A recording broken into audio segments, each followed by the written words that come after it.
Hola bandidos, ¿cómo estamos? Welcome to Mel's Magic Official. I'm Magic Mel. This is my angel Charles.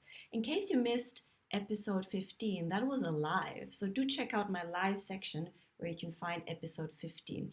This is episode 17 of season 9. I welcome you. And I feel like pulling 3 cards for you from my Law of Attraction deck. Vamos allá. I already gave you my little daily update in episode 16, so we can go straight into this. Connecting with your Aska team. You should know that by now. Vamos. What is your main energy for today? I like these short stories and short check-ins. They also leave some space to reflect. Definitely last episode was a very specific message for someone who was caught up in 8 swords and struggling to release some karma. If you feel that's you, do check out that episode. Let's see what energy is connected to you and who resonates with this message. Your main energy is swords again. What's up with the swords, guys? There's too much mental conflict going on. 9 of Swords.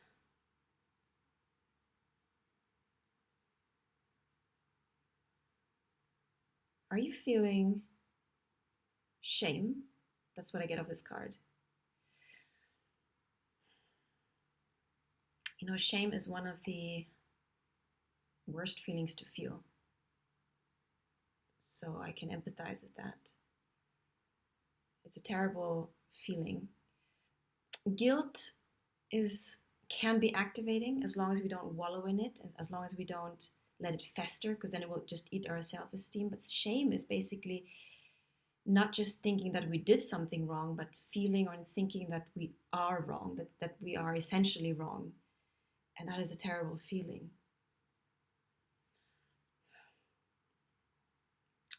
Do you feel like you did something terribly wrong? Again, this seems to be a little bit tied with the last reading. We all make mistakes, guys. There's none of us who is free from regret.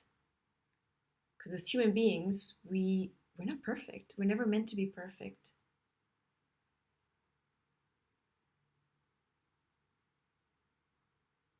And doing the wrong things or making a mistake shows us what to avoid next time, how to do things differently next time. It's when we think that we are innately bad that the shame cycle keeps looping, because then it's almost self-defeating. It's a little bit like, if I feel that I'm wrong and I'm rotten, I might as well continue making the same mistake, because it will continuously show me that I'm wrong and rotten, and that's a cycle we need to break out of. So if you feel like you've done something wrong, if you feel smaller or inferior, also it looks a little bit like in the shadow of someone else. If you feel like you're being dominated or controlled by something that feels larger than you, whether that's inside of you, your internal critic, or something outside of you,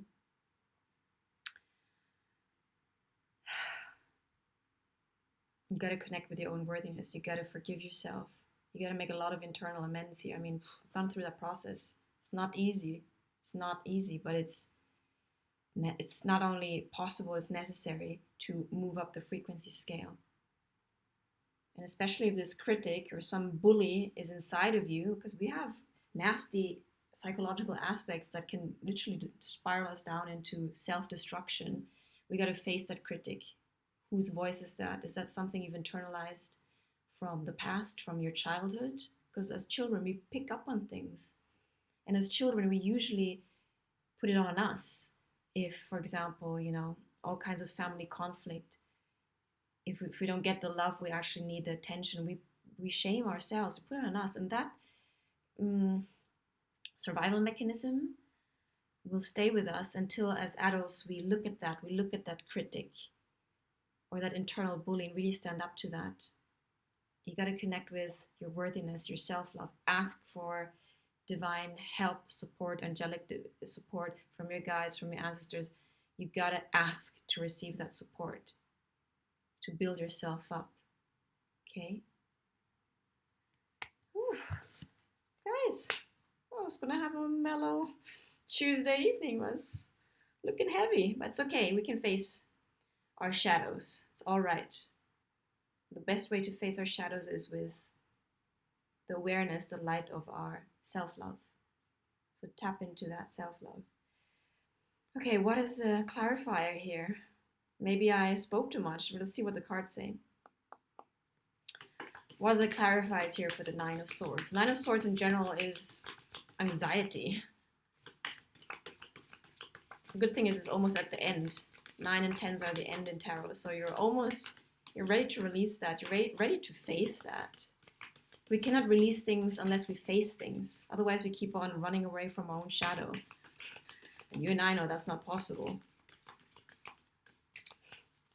Regardless of our self-deceiving strategies. I used to move from country to country thinking that I didn't do it consciously, but subconsciously I was running away from myself. Oh, new country, new panorama, new me. But no, the core wounding is still there. The core shadows always haunt us wherever we are. So we got to face them. And this is a time of ascension where we can't carpet sweep, where we have to face our shadows, who are actually aspects of ourselves that require self-love. Hence, where I told you, if you feel shame, connect with your worthiness. Access. You know, if you cannot access self-love, then ask for divine love to resource you, literally, to help you. And if you need external help, get that support. I've had all kinds of external support. Therapists, healers. I mean, at the end, I had to do the work, but I had support also. So don't think like you have to do everything on your own. What is a clarifier here for the Nine of Swords? Thank you so much.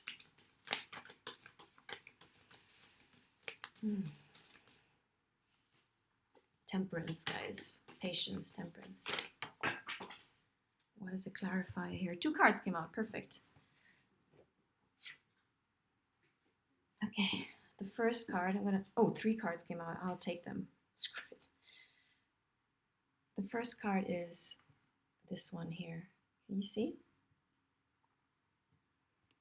So there's this lady who's working at one of those textile machines making carpets, and she looks apathetic and kind of, weighed down, dead in spirit. Is it something to do with being stuck in a job that you abhor and that maybe makes you feel lifeless, or feeds your inner critic because you're not following what truly ignites you? I mean, that can happen. Every time we're off our soul's path, we feel drained because it's our energy showing us that we're not in the right métier or profession or area or context or situation. It's up to us, though, to take the step out of it, to say enough. This is not worth my energy. This is just monotonous work that's deadening me. Let's look at the other cards. Same as this guy. Maybe you're stuck in a job, office job. This is not to judge office jobs. I mean, we all have a different purpose, calling. We all are called in a different direction. Everyone has its place, his or her, their place. So I'm just talking about this specific energy here. Maybe you're stuck in a job that doesn't really fulfill you, that constrains you, that drains you.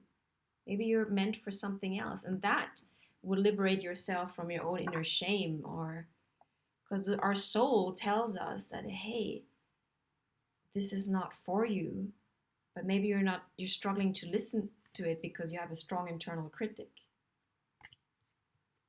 So you just keep on doing the same old. Last card, guys.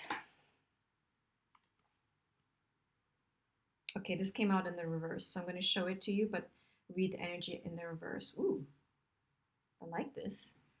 There's this lady. She looks like a sorceress because she has a magical magician's wand. I want one of those.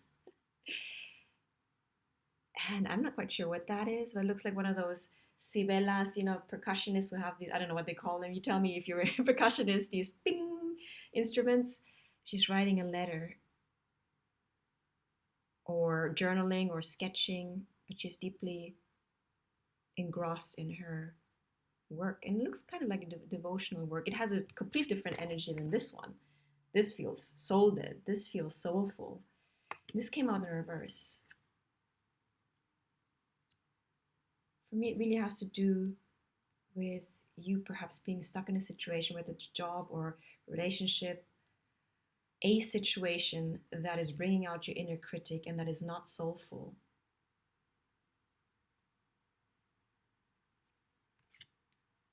It feels like what you want is actually to connect with this more soulful energy, whether that's internally or externally, with someone who knows how to connect with the soulful path, or connect with your own soul. Your soul knows your way. So it's up to you to stand up to that inner critic. It's up to you to say, this is enough. I had enough. My life force is precious. My time on this planet is precious. I want to do something that is more fulfilling, that doesn't feel constraining and limiting, that doesn't enslave me and my energy. It's up to you to decide to take that leap of faith. Set an intention. Even setting an intention and then taking an action to support that intention will signal to the universe that you want something else, and it's possible. Sometimes we cannot, Einstein said we cannot solve the problem from the same state of mind that caused the problem. So you might think that there's nothing else, but once you take that step, take that leap of faith, doors will open to you, like Joseph Campbell said, that you didn't even perceive were there, because they only open as you take that step into the unknown. So don't be scared of the unknown. So many of us are scared from the unknown, and I get it. But what if the unknown, how about reframing that? What if the unknown is full of possibilities? What if uncertainty is not something threatening, but something that can excite us and invigorate us, because anything is possible in that uncertainty? Okay, so step out of your own mental prison, stand up to that critic, connect with source to help you tap into self-love, to release that shame. Listen to the shame, listen to the voices inside of you. What do they have to say? But then decide, does this serve me? Is this soulful or not? Is this my higher self, or is it some other voice that I've internalized? It's a very important part here of doing the internal work, discerning which voices inside of us are speaking, because we have many different voices, and does it serve you? Is it building you up, or is it destroying you? Okay, so that's my message for you. I'm sending you lots of compassion. Again, if you need support, reach out, find the right people to work with, whether it's therapists, coaches, healers. There's so many modalities. Resource yourself, set yourself up for success, support yourself in this process, which is not always easy. Facing our shadows, releasing our karma, making amends with ourselves, forgiving ourselves is a process that sometimes, it's a psychological process that sometimes needs some guidance, some help. Yeah? But you got this. And now is the time to finally face things head on. Okay, so you can free yourself from that burden, mental burden, shame, all the lower vibrations, so you can transmute them into higher vibrations, so that you can heal and then thrive and then co-create from a sense of worthiness and wholeness. That's what the healing journey is all about. Okay, thank you for being here. Thank you for your presence, for your time. I hope this was helpful. Let me know in the comments box, and thank you for liking, sharing, and subscribing. I appreciate every one of you here. Okay, see you for next episode 18, coming up super soon, guys. Ciao.